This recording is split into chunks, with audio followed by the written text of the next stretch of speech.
Ohio State gave Michigan hell about so-called cheating last year, but the Buckeyes did just self-report some minor violations recently, including calling a player before he entered the transfer portal. And while that is ironic, the fact of the matter is self-reporting minor violations has never been more useless and irrelevant than right now. And when it comes to the future of the NCAA, turning yourself in over major violations even seems dumb. If we're all going to be honest, like I said, there's never been a better time to really bend the rules. And now that the NCAA is being chokeslammed by the states of Tennessee and Virginia, it's wounded them even more.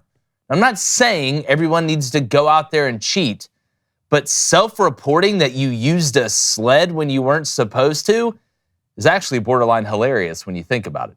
Now, we need governments, but it needs to be the right kind of governance. You can complain about it and still want the right kind of governments. We need to be able to walk and chew gum at the same time.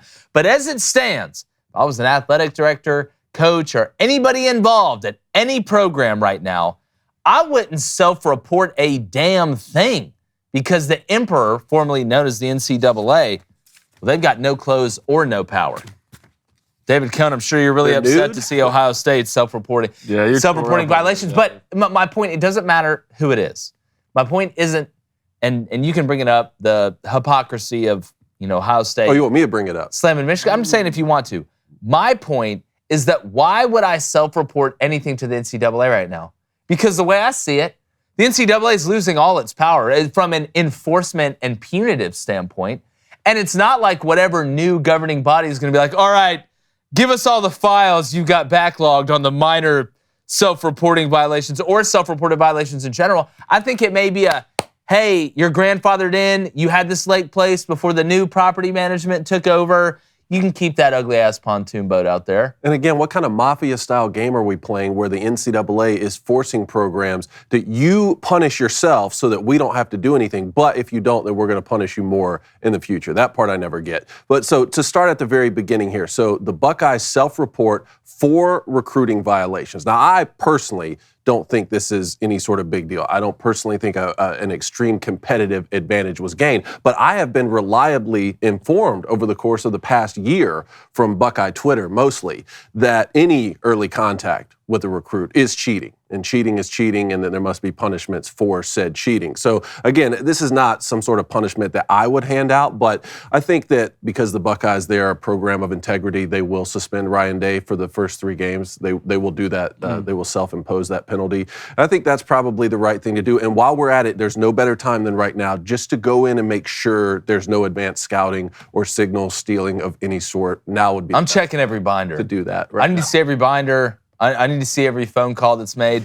But Blaine, has there ever been a better time? And listen, the Ohio State violations, they're so minor, it's ridiculous. It just feeds into my point. One of them, there is a recruiting violation. I will say the player did put on social media that he was entering the transfer portal, but hadn't officially done it. And if you've ever coached, you have a password into a database where you can find out who is actually in the transfer portal officially. Even going back to when I was still in coaching, you could do it, even in the junior college ranks. So there is a way to do that. But a blocking sled, used at an inappropriate time, why would you not just rampantly cheat right now? Why? Why not? I would be cheating in every way possible. In every way possible. Just in any way I could think of, I would be cheating because why? I just will never understand. Why would you ever report yourself to the NCAA? Well, there has been times in the past. Been times like, okay, look, there's been times in the past. You'll only be suspended for this and do that, and that's fine. But I'm not going to trust the NCAA because if anything, they're going to come back and do the opposite. Well, you got suspended the first 3 games. We thought about it. We've done some work. We looked at some evidence. We're going to suspend you 4 more. Well, see that's again, the game you play. Well, we have to be able to separate. Back when the NCAA was swinging that kind of stick, and when people would self-report, right, a lot of times it was major violations to get out in front of something, right? We saw Auburn do this in college basketball, right? We saw multiple programs do it in college basketball, and it worked out in the end. Look at Tennessee football for another example, right? The Jeremy Pruitt situation. Hey, this is what happened. We're going to fire our coach, and sometimes it ends up being a win-win and I'm talking about in the past, for the school and the NCAA, because the school doesn't get hit as hard. You can fire your coach for a contract breach, which means you don't have to pay him that buyout, which we've seen in the past. But I'm talking about right now, where we sit in time.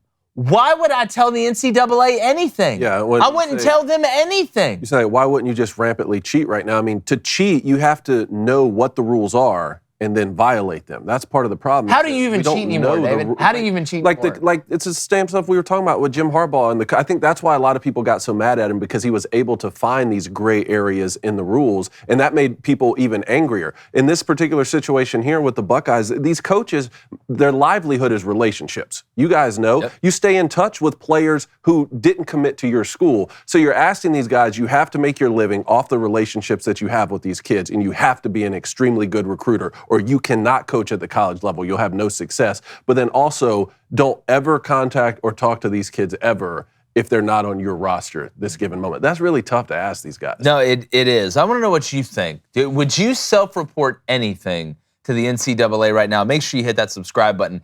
Turn that notification bell on. However you're watching, listening, we really, really appreciate you guys. Shout out to the Booster Club as well. Want to get into this. And we're going to put the link for merch in the chat. We would love if you bought a candle. If you're on audio right now, I'm showing the candle, and I will smell it. Oh, yeah. And you know what? I can't even do the jingle things anymore. Y'all ruined that for me. But anyway, yeah, you can do check them, out dude. that merch. Come on, man. No, man. Let's get to the Booster Club, man. No, y'all ruined it. Live your life, Too cool man. for school. Live your life. Too cool for school. Your go-to jingle. Your go-to jingle right now. My go-to jingle right now? Your go-to jingle right now. O'Reilly. Auto Parts. All right, Booster Club. We're going to start off with David Wagner. Hit that like, hit that subscribe button. David Wagner, get us started off right, dog. If you donate and it's on topic, I will read it. If not, I will catch it in the show. You don't have to ask me 13 times if I'm going to read your donation, because I will. Trust me. All right, David, it says it demonstrates how desperate Ohio State is to beat Michigan. They'll cheat and spend $13 million on players to keep them at Ohio State. NIL isn't cheating anymore. To be honest with you, it wasn't cheating before there was technically NIL, because everybody was paying everybody. I want to know, though, would you self-report? What would you, and why? Is this, if you're Ohio State, is this just out of habit? Is this just we self-report? Everybody pretty much self-report something every year. Maybe we got in the habit of it. But like, look, now we hit a block. Oh, no, we had a block and sled too early. Oh, you better write that down. Or is this kind of maybe Ohio State? Is this kind of maybe just a little poke at Michigan? Like, look at our humility. We'll self-report. But that's what Michigan did, right? Yeah. Like, Michigan that's what I'm saying. The Buckeyes are going to come out, they'll suspend Ryan Day for 3 games if they have any integrity whatsoever. My question on these minor violations when they self-report is, are these situations either, one, completely made up, or do they break these rules on purpose so that they can have minor violations that they report, so they say, hey, don't look into anything bigger? And I'm not just talking about Buckeyes. I'm talking about across the board. Well, I think what was reported between Michigan and Ohio State, when you look at Michigan, those weren't minor, right, in the purview of everything. Like Ohio the COVID one? Huh? The COVID one? The COVID one was a huge deal. You bumping into a recruit during COVID? That was a huge. You remember that? That was a huge deal. How is that any bigger than getting 2 of the best SEC players early? I'm not. Like, Quinshon Junkins only left Ole Miss. I'm not saying that it is in my mind, but in the college football media world, the reaction was totally different. Well, anything. That's the question I have. Anything that Michigan did was huge. See, that's my point. So, like, if I was Michigan, I wouldn't have self-reported anything. You're going to have to get CIS, NCIS, whatever other, or CSI, whatever it is. Y'all going to have to come in and investigate. Investigate. Do we have the Law and Order sound on the soundboard? Do we still have that? It's on there somewhere. I'll find it. All right, cool. Investigate. All right, let's go to Ryan. Ryan, what's going on, my guy? He says, if Ryan Day should be suspended for anything, let's be honest, it's his overuse of Just for Men. No one can tell, Ryan. What are you talking about? What are you talking about? Nobody can tell. All right, let's go to GG. What's up, my guy? Ohio State trying to get Ryan Day suspended by self-reporting, so maybe they might be able to win one big game this year.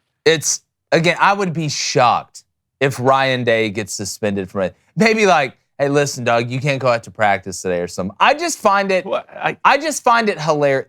The blocking sled thing is funny to me. Like, it's just funny to me.